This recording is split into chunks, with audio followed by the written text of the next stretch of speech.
আসসালামু আলাইকুম রহমতুল্লাহ। প্রিয় গাইস, রাসূলুল্লাহ সাল্লাল্লাহু আলাইহি ওয়াসাল্লাম বলেছেন যে আমার আনুগত্য করলো সে আল্লাহরই আনুগত্য করলো, আর যে আমার হুকুম অমান্য করলো সে আল্লাহর হুকুম অমান্য করলো।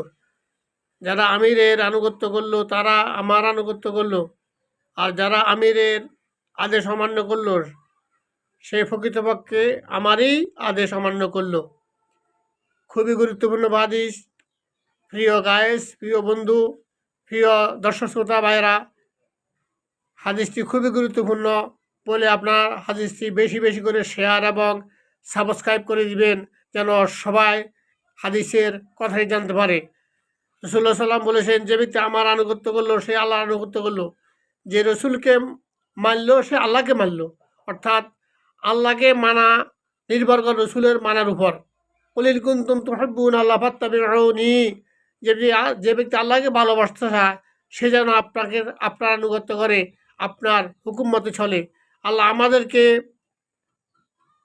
রসুলের আনুগত্য করে আল্লাহকে পূর্ণভাবে মানার তৌফিক দান করুন। আমিন। ওমা তৌফিকি ইল্লা বিল্লাহ। আসসালামু আলাইকুম ওয়া রাহমাতুল্লাহ।